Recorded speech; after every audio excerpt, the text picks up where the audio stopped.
As he drove home, Raj thought about the strange ways life worked. That train ticket had been meant to be part of his destruction, but instead, it had become part of his reconstruction. It had given investigators the break they needed, had led him to the support group, and now, possibly, to something new and genuine. His phone buzzed with a message from Mira. "Thank you for today. It's nice to meet someone who understands." Raj smiled, feeling the weight of his past lightening just a little bit more. Sometimes the longest journeys weren't measured in train hours or kilometers, but in the small steps taken toward healing, toward trust, toward a future that looked different from what you planned, but held its own kind of promise. He typed back a reply, then looked at his reflection in the rearview mirror. His wedding ring was gone now, but in its place was something more valuable, the knowledge that even the deepest wounds could heal, and sometimes the detours in life's journey led to exactly where you needed to be. 6 months had passed since that train journey, and the support group room at the community center was filled with the gentle hum of conversation.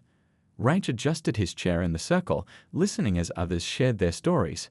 Some were fresh wounds, others half-healed scars, but all carried the same thread of betrayal and gradual recovery. "Would you like to share your progress today?" the group facilitator asked, her kind eyes meeting his. Raj nodded, taking a deep breath. "It's been exactly 6 months since the train ticket incident," he began, his voice stronger than it had been in previous meetings. "Last week, Inspector Kumar called with an update. They've arrested 2 members of the network in Bangkok. They're closer to finding her." He still couldn't say her name without his throat tightening. A new member of the group leaned forward, her eyes wide. "The train ticket, that was your story. I read about it in the papers. They're calling it the case that cracked open the entire operation." Raj managed a small smile. The news coverage had been extensive once the story broke. His 18-hour train journey had given investigators the time they needed to track the network's movements, something they hadn't had with previous victims who'd all fallen for the instant disappearance trick. "The bank called too," he continued. "They've recovered about 40% of the money. It's not everything, but," he shrugged, "it had never really been about the money." After the meeting, as people were gathering their belongings, a quiet voice spoke behind him. "The same thing happened to me." He turned to find one of the newer members, Mira, he remembered from her introduction last week. She had been standing by the coffee table, clutching her paper cup like a shield. "Different scheme, same pain," she said, attempting a smile. "They took everything, including my grandmother's jewelry. Made me feel so stupid for trusting." "You're not stupid," Raj interrupted gently. "They're professionals. They know exactly what to say, how to act. How to make you fall in love," Mira finished, nodding. "My friends keep telling me to start dating again, but how? How do you trust after something like this?" They ended up at the small cafe across the street, sharing a plate of samosas and stories of their healing journeys.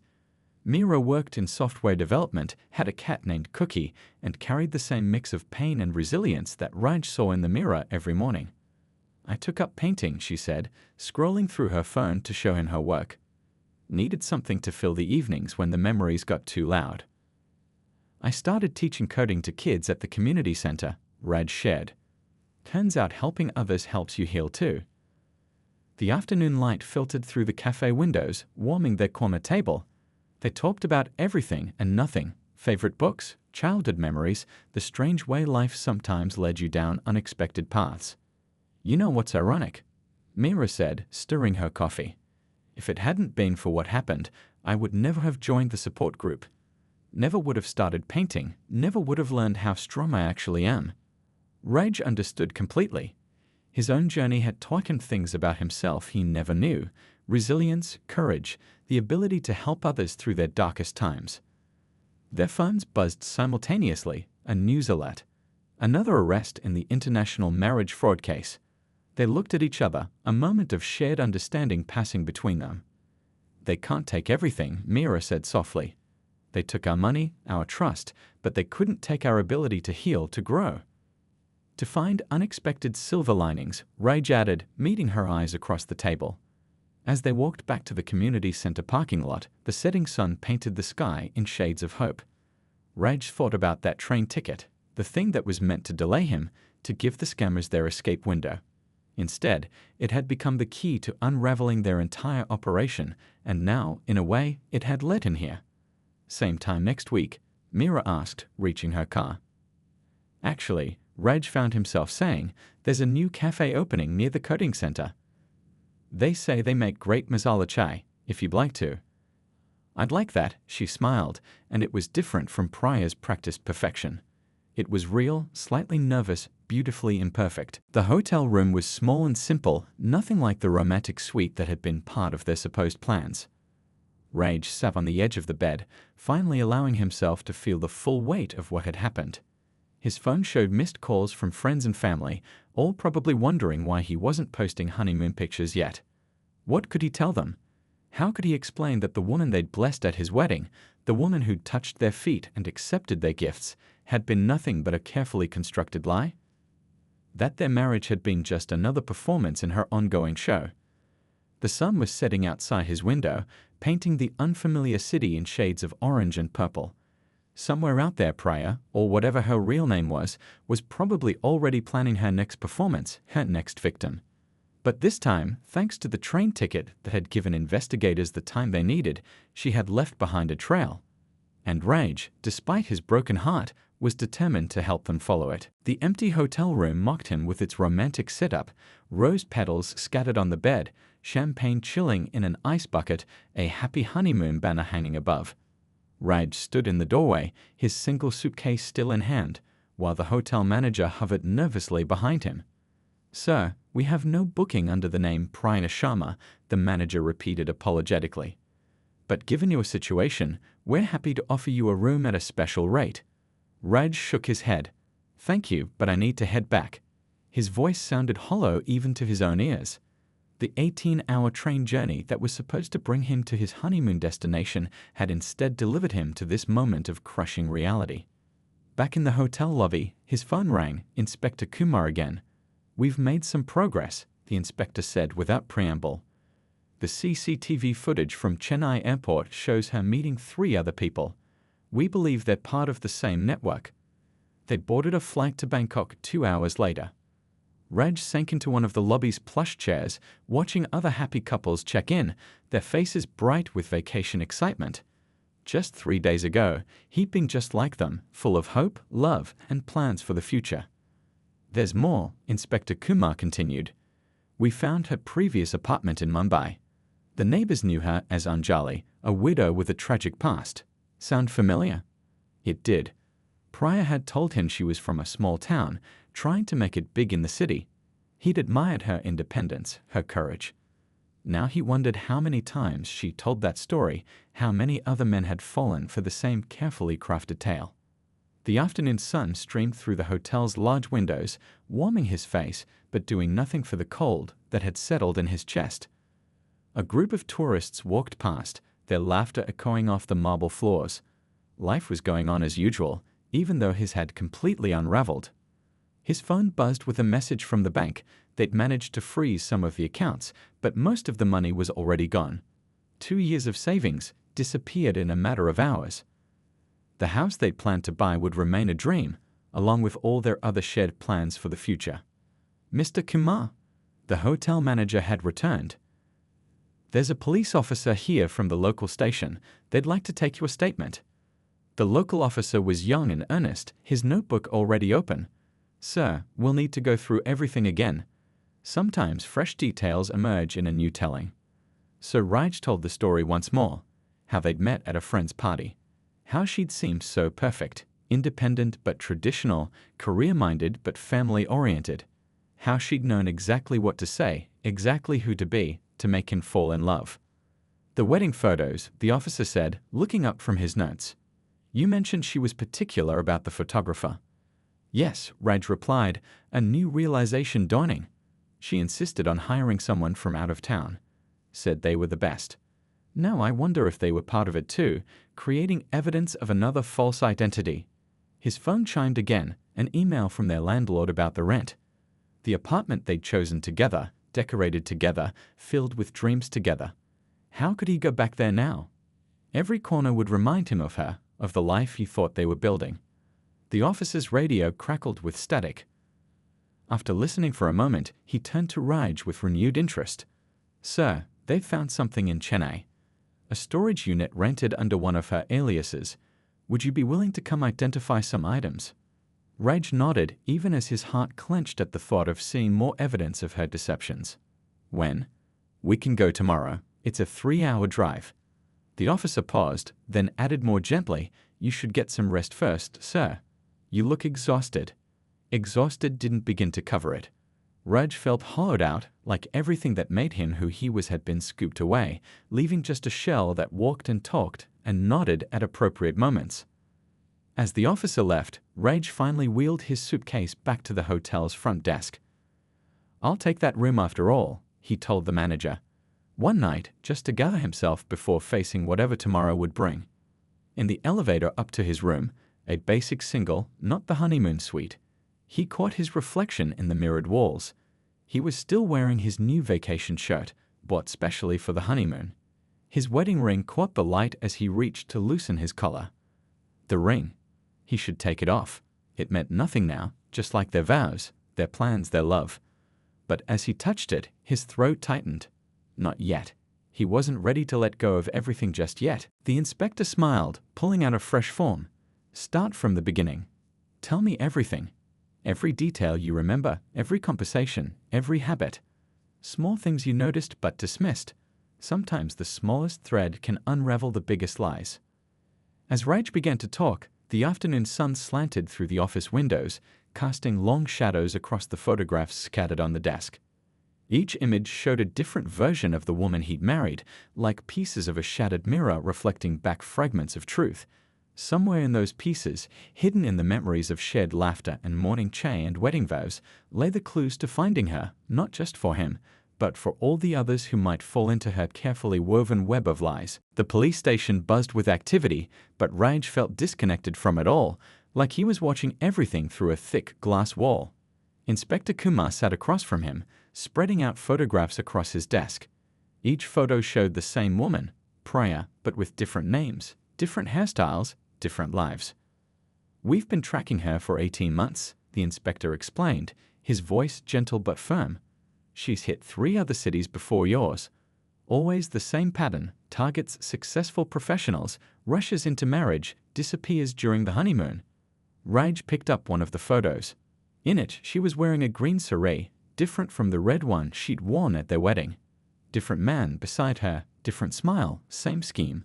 His fingers traced the edge of the photograph, remembering how she'd laugh at his bad jokes, how she'd scrunch her nose when concentrating, how real it had all seemed. Her real name isn't Priya, he asked, though he already knew the answer. Inspector Kumar shook his head. We don't know her real name yet. She's used at least 6 different identities that we know of. Priya Sharma in your case, Anjali Mehra in Mumbai, Pooja Verma in Bangalore. Each name felt like a fresh cut. Raj remembered their first date, how she told him she was named after her grandmother. Another lie in an ocean of deception. The ceiling fan whirred overhead, pushing around the humid afternoon air. Outside the inspector's office, phones rang and officers talked, life going on as usual while Raj's world crumbled piece by piece. The good news, Inspector Kumar continued, shuffling through some papers, is that we might have a lead. The airline confirmed she boarded a flight, but not to the destination she told you. She flew to Chennai instead. We have officers there checking security footage. Raj nodded mechanically. He'd been doing that a lot lately, nodding, agreeing, going through the motions while his mind tried to piece together the puzzle of the last 2 years. Every memory now needed to be re-examined, every moment questioned. A young officer brought in 2 cups of chai, setting them down carefully. The familiar aroma reminded Raj of mornings in their kitchen, Priya making tea, humming old Bollywood songs, planning her escape right under his nose.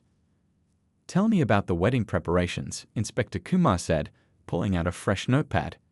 Anything unusual you noticed? Raj sipped the chai, letting the sweetness wash away the bitterness in his mouth.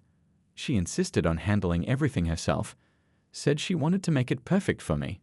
Now I realize she was controlling all the information, never let me meet the vendors directly. Classic isolation technique, the inspector nodded.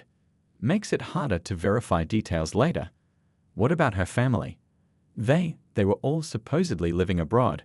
Only her cousin attended the wedding. Rage's voice caught as another realization hit him. The cousin who helped her pack yesterday. They were speaking in whispers.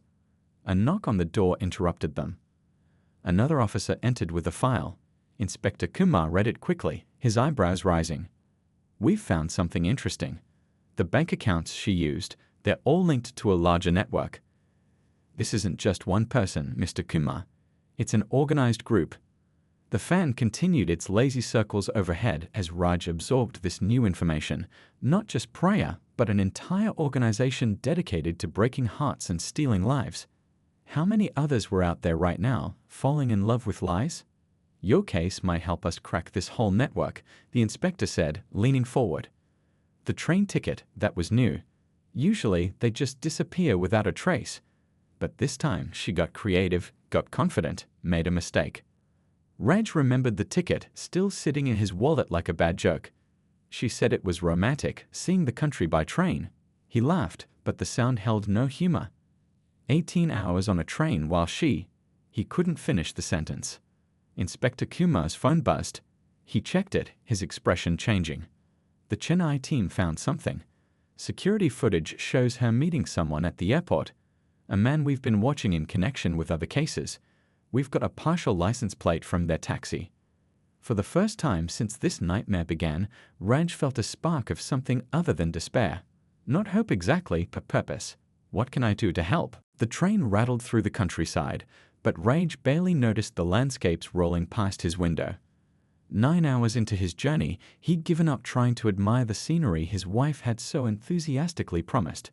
Instead, he kept checking his phone, watching the signal bars jump between 1 and none, waiting for the message with hotel details that still hadn't arrived. A gentle voice crackled over the train speakers, announcing the next station. Raj checked his watch, 2:30 p.m. Priya's flight would have landed hours ago. He tried calling her twice, but both times it went straight to voicemail. "Hi, you've reached Priya," her recorded voice said cheerfully. "Leave a message." He hadn't left one. What would he say? "Hey, just checking if you're actually planning to meet me at the end of this journey."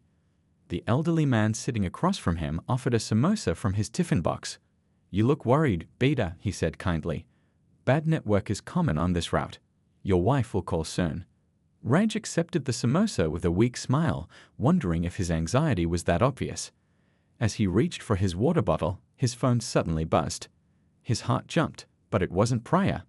The number was from his bank. "Good afternoon, Mr. Raj Kumar," a professional voice said when he answered. "This is Deepak from United Bank. We've noticed some unusual activity on your joint account. Are you currently making international purchases?" The samosa turned to ash in his mouth. "International purchases? No, I'm on a train. What kind of activity?" "Sir, there have been multiple large withdrawals made at International Airport this morning, followed by some foreign currency exchanges. Given the unusual pattern, we wanted to verify." "How much?" Raj's voice cracked.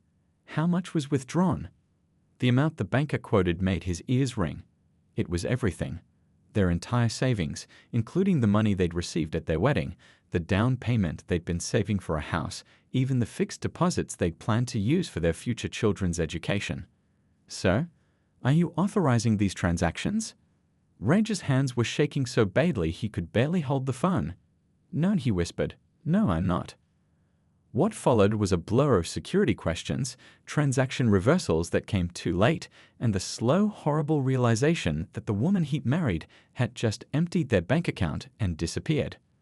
With trembling fingers, he opened his photos, scrolling to their wedding album. Priya's smiling face looked back at him from every picture. Had she been planning this even then? When she'd fed him cake at the reception, when she'd whispered, "I love you" during their first dance, when she'd touched his face and promised forever, had it all been an act? His phone buzzed again. This time it was a news notification, international flights delayed due to technical issues. He clicked it, scanning frantically for any mention of Priya's flight, but instead, another headline caught his eye. Serial con artist targets wealthy professionals through marriage scam. The article loaded slowly with the patchy network, but each word that appeared made his stomach sink further. The story detailed a series of cons across different cities. A woman who married well-off men, gained access to their accounts through joint banking, then disappeared during the honeymoon with all their savings.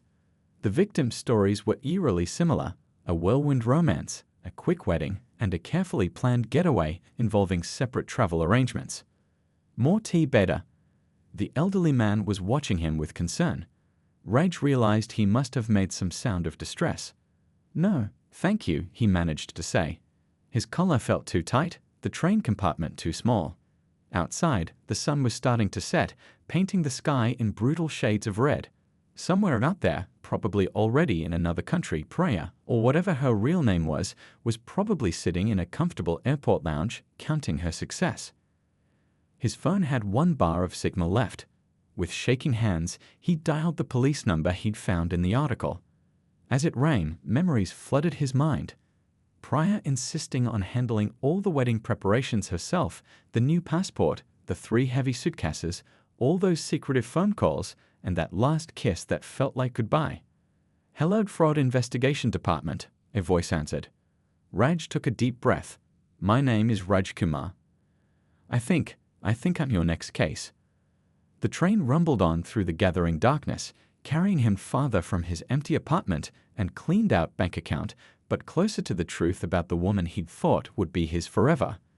Out the window, his reflection stared back at him, still wearing his new honeymoon shirt that Priya had picked out, still wearing his wedding ring, but no longer wearing the blissful ignorance of a newlywed. Dawn broke over the city's skyline, painting the clouds in shades of orange and pink. Raj stood at their apartment window, a cup of untouched coffee growing cold in his hands. He hadn't slept much, his mind replaying every strange moment from the past few days like a movie he couldn't pause. Behind him, Priya was rushing around the apartment in a flurry of activity. Her high heels clicked against the hardwood floors as she made last-minute checks of her bags. The sound reminded him of a ticking clock, counting down to something he couldn't quite grasp. "The taxi for the airport will be here in 20 minutes, she announced, checking her phone for the 1,000th time that morning. "You should book yours soon for the train station." Raj turned from the window. "I thought we'd at least share the ride until the highway split." "Oh no, that would be silly," Priya cut in quickly. "The train station is in the opposite direction. Besides, I need to be at the airport early too." She paused, just for a second too long. "Check in my bags." The morning light caught the diamond on her wedding ring as she gestured, sending tiny rainbows dancing across the walls. 3 days ago, he had slipped that ring onto her finger, promising forever. Now he watched as she tucked an envelope deep into her handbag, her hands trembling slightly. Their cat, Milo, wormed between Raj's legs, meowing for breakfast. At least someone's morning routine hadn't changed. As he bent to fill Milo's bowl, he noticed Priya's passport peeking out from her bag, new and pristine, issued just 2 months before their wedding. Funny, he thought he remembered her having an older one with stamps from her previous travels. "Did you get a new passport?" he asked casually, straightening up. The question seemed to startle her. "Oh, yes. The old one was expiring," she replied, quickly tucking it deeper into her bag. "Don't forget to give Milo his medicine tomorrow morning." "But I'll be on the train." "Right, I meant, I'll call the neighbor to do it." She brushed past him into their bedroom, leaving behind a whiff of that new perfume she'd started wearing recently. Raj's phone buzzed, a message from his best friend Emmett. "Bro, still can't believe you're taking a train for your honeymoon. What's that about?" He started typing a response but deleted it.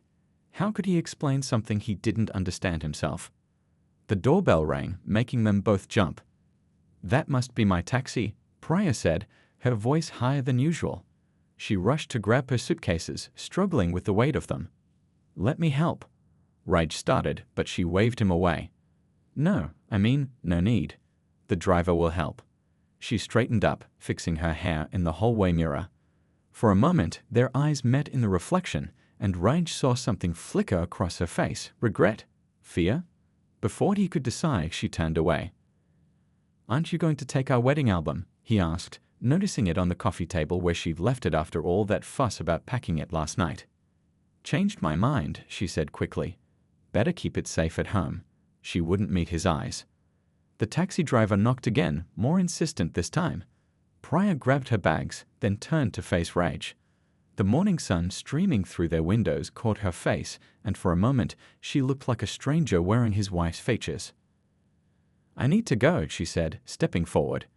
The kiss she planted on his lips felt different, desperate, almost guilty. "Have a safe journey." "I'll see you," she paused, swallowing hard, "at the hotel." "Wait," Raj called as she reached the door. "You haven't given me the hotel details yet." "I'll text them once I land," she replied, already halfway through the door. "Don't worry about anything. Everything's taken care of." The door closed behind her with a soft click that somehow sounded final. Through the walls, he could hear her wheeling her suitcases toward the elevator, the sound growing fainter until it disappeared completely. Raj stood in their suddenly quiet apartment, surrounded by the life they'd built together. Their wedding photos smiled down from the walls. The coffee machine gurgled its last few drops.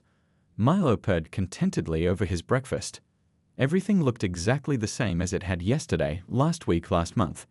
But as he picked up his single suitcase and train ticket, Raj couldn't shake the feeling that he was standing in the calm eye of a storm he hadn't seen coming. His own taxi would arrive in an hour. He had 60 minutes to decide if he was being paranoid or if his instincts were trying to tell him something he didn't want to hear. 60 minutes to figure out why his wife of 3 days needed 3 suitcases, a new passport, and an 18-hour head start. The night before their departure felt heavy with unspoken words. Raj sat on their bedroom floor, methodically folding clothes into his suitcase while trying to ignore the chaos of Priya's packing across the room. She had 3 massive suitcases spread open like hungry mouths, each already stuffed beyond reasonable honeymoon needs. "Do you really need all that for just a week?" he asked, watching as she carefully wrapped what looked like every piece of jewelry she owned in soft cloth. "Oh, you know me," she laughed, but the sound was different from her usual warm chuckle. "I like to have options." She tucked the wrapped jewelry into a hidden compartment in the largest suitcase, her movements quick and practiced. Their bedroom, usually a cozy sanctuary, felt strangely cold despite the warm summer evening. The fairy lights they'd strung up together during their first month of marriage cast dancing shadows on the walls, making everything seem slightly surreal. Raj's phone buzzed again, another message from his mother. "Beta, did you pack the matching outfits we bought for your dinner dates?" He smiled at her concern, but felt a twinge of uncertainty. He still hadn't told her about the separate travel arrangements. "Your mom messaging again?" Priya asked, her voice oddly sharp. Before he could answer, her own phone rang. She grabbed it quickly, stepping out onto their small balcony and sliding the door shut behind her. Through the glass, he could see her gesturing animatedly, her face illuminated by the city lights 12 floors below. Turning back to his packing, Raj found himself focusing on the small details he'd been trying to ignore all week. Like how Priya had insisted on handling all the honeymoon bookings herself, refusing to share any confirmation emails. Or how she'd been taking calls in whispers, always moving to another room when her phone rang. The balcony door slid open, bringing in a gust of warm air and Priya's expensive perfume. "Just work stuff," she said before he could ask. "You know how clients are, always some last-minute crisis." "Work? But you took leave for the honeymoon," Raj said, folding the same t-shirt for the 3rd time without realizing it. "Oh, just tying up loose ends," she replied, diving back into her packing with renewed energy. She pulled out their wedding album from the shelf, running her fingers over the cover before adding it to her suitcase. "Why are you taking that?" he asked. "Thought we could show it to the hotel staff. Might get us some special treatment," she winked, but something about her smile seemed rehearsed, like an actress who had performed the same scene too many times. The night wore on, filled with the sounds of zippers, rustling clothes, and Priya's increasingly frequent phone calls. Each time she stepped away, the bathroom fan would run, masking her conversations. Raj found himself straining to hear anyway, catching fragments that made little sense, numbers, times, and once, distinctly, "Everything's ready for tomorrow." Around midnight, while Priya was in the shower, her phone buzzed on the dresser. A message notification lit up the screen. "Tickets confirmed. Airport exit plan set. Don't forget docs." It disappeared before Raj could process what he'd read, leaving him staring at her phone's wallpaper, a picture of them from their wedding day. That photo had been taken just moments after they'd exchanged vows. He remembered the moment perfectly, her eyes shining with tears, his heart so full of love he thought it might burst. Now, looking at her 3-pack suitcases and the train ticket sitting on his nightstand, that moment felt like it belonged to different people. Almost done packing? Priya's voice made him jump. She stood in the bathroom doorway, hair wrapped in a towel, wearing her favorite silk robe. For a second, she looked exactly like the woman he'd fallen in love with, and he almost convinced himself he was being paranoid. "Yeah, almost," he replied, zipping up his single suitcase. "Are you sure about this train thing? We could still book me a plane ticket." "Don't be silly," she said, walking over to kiss his cheek. "Everything's perfect as it is. Trust me." She smelled of lavender and something else. Maybe fear, maybe excitement. "I'm going to make some tea. Want some?" Raj shook his head, watching as she left the room. In the kitchen, cups clinked against saucers and the electric kettle hummed to life. He looked around their bedroom, at the photos on the walls, the mixed-up shoes in their closet, the shared life they'd built. Everything looked the same, yet something felt fundamentally wrong, like a puzzle with one piece turned the wrong way. As he got ready for bed, Raj couldn't shake the feeling that tomorrow would bring more than just the start of their honeymoon. He just wished he knew what Priya was planning, and why she needed 3 suitcases to do it. The early morning sunlight streamed through the half-drawn curtains of their newly furnished apartment, casting long shadows across the hardwood floor. Raj stood there, completely still, trying to process what his wife of just 3 days had just told him. In his hand, he held a train ticket, not the airline ticket he'd been expecting for their honeymoon. "You're joking, right?" he asked, looking up at Priya, who was busily organizing her travel documents at their kitchen counter. The marble countertop was scattered with her passport, boarding pass, and various other papers. "Don't be silly," she replied, not meeting his eyes as she carefully tucked her passport into her designer handbag. "I've planned everything perfectly. You'll get to enjoy the scenic route while I handle some last-minute arrangements at our destination." Raj ran his fingers through his messy morning hair, still trying to make sense of this unexpected twist. The train ticket in his hand showed an 18-hour journey, while his wife would reach in just 2 hours by plane. Something about this didn't add up, but every time he tried to voice his concerns, Priya had a ready explanation. "But honey, we can afford 2 plane tickets," he said, walking over to the counter and placing the train ticket down. "Remember that bonus I got last month? We specifically saved it for the honeymoon." Priya touched his arm gently, giving him that smile that had made him fall in love with her 2 years ago at their office Christmas party. "I know, but think about it, this is actually better. You've always said you wanted to see more of the country. This way, you get to experience everything at ground level. All those beautiful landscapes, small towns, and you can take lots of pictures for our album." She moved around the kitchen with practiced grace, preparing her morning tea. The familiar scent of cardamom and ginger filled the air, a comforting aroma that somehow felt different today. Raj watched as she added 2 spoons of sugar to her cup, something she never did, claiming she was always watching her sugar intake. Their apartment, which they'd spent the last month furnishing together, suddenly felt different too. The carefully chosen paintings on the walls, the matching throw pillows on the sofa, even the small cactus collection they'd started together. Everything seemed to be watching this scene unfold with held breath.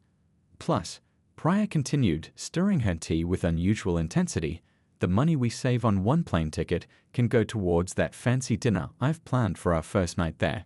You know, the one with the ocean view I told you about." Raj nodded slowly, though he couldn't remember her mentioning any fancy dinner before this moment. He walked to their living room window, looking out at the city waking up below. 3 days ago, they had hosted their wedding reception in this very apartment, their friends and family squeezing into every corner, celebrating their love. The leftover string lights still hung on the balcony, twinkling half-heartedly in the morning sun. His phone buzzed, a message from his mother asking if they'd started packing for their honeymoon. He typed a quick reply, leaving out the detail about the train ticket. Somehow, saying it out loud, even in a message, would make this strange situation more real. When he turned back, Priya was on her phone, speaking quietly into it as she walked to their bedroom. "Yes, everything is set. No changes," she was saying, her voice dropping to a whisper as she closed the door behind her. Raj picked up the train ticket again, studying it more carefully this time. The journey would take him through 3 states, with multiple stops along the way. In any other circumstance, it might have actually been an adventure to look forward to. But something about this whole situation left an uncomfortable feeling in his stomach, like the time he'd accidentally drunk spoiled milk but only realized it after the first sip. The bedroom door opened again, and Priya emerged with a bright smile that didn't quite reach her eyes. "You should start packing, honey. Your train leaves early tomorrow morning." She walked over and kissed him on the cheek, her expensive perfume lingering in the air. "Trust me, this is going to be the most memorable honeymoon ever." Standing there in their sunlit living room, holding a train ticket he never asked for, Raj had no idea just how right she was about that last part. The next 24 hours would change everything he thought he knew about love, trust, and the woman he had married.